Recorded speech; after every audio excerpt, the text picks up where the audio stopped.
when you're progressing, understand that your faith will undergo attacks.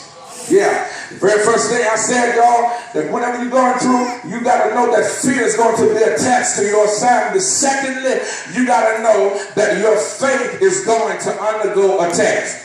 Verse 27 said, but straightway, meaning immediately, Jesus spoke unto them, saying, be of good cheer.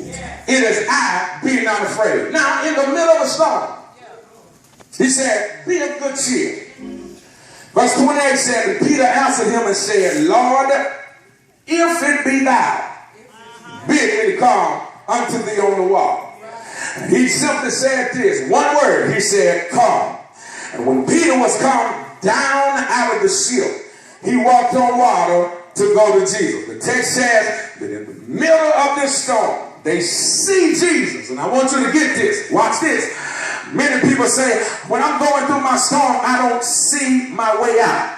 The text says that it's in the middle of the storm that they see Jesus. I'm going to bag it up one more time. For everybody that says that I can't see my way while you're going through, the devil is a liar. They are in the middle of the storm. The Bible said they look out. Not only do they see him, but they hear him. Can I tell y'all this evening, y'all? Can I suggest to somebody that it is in the middle of the fight of your life that you are gaining forward momentum, that you're going to undergo the attack that is on your faith? Watch this. It is when you're in the midst of the storm that you're going to hear God clearer than you've ever heard it before. The text says that when fear shows up, Jesus shows up. Can I tell y'all that?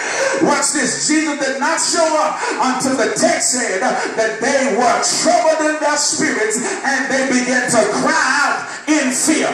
Then the Bible said that then Jesus began to show up, which means that you ought not to let fear pervert your faith.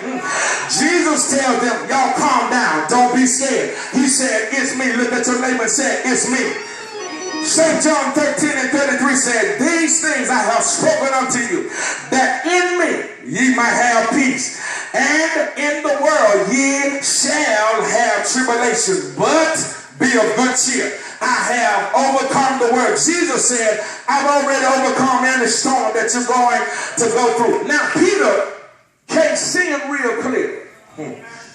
Watch this. He says, Lord, if it's you. See, watch this. Sometimes what you see through the eyes of faith, you got to be careful who's around you. Because you may be looking at one thing, and the text said that there was somebody that was on the boat that said, it ain't God, it's a spirit. Can I tell y'all, that's why you got to be careful who connects around you while you're going through your storm.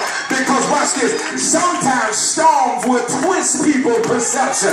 In other words, sometimes when I'm dealing with something, when God has shown me something, I can see it one way. But sometimes distraction will cause other people to look at it from a different perspective. So you got to be careful of who you connect with while you're going through the storm. Now, watch this. I've discovered, here comes a Facebook moment, that it is in your worst storm that you get your greatest opportunity. I believe that'll preach right there. I said, it's in your worst storm that you get your greatest opportunity. What do you mean? They are in the middle of the storm. Watch this. It is only when they are in the storm to where they, and notice I said they, and I'm coming back to that, they get the greatest opportunity. The Bible says this. The Bible says this. Now, it is not until they're in the storm, Peter is offered this opportunity to operate in his faith. Listen, when a word is spoken from God, human reasoning is not required. My Lord.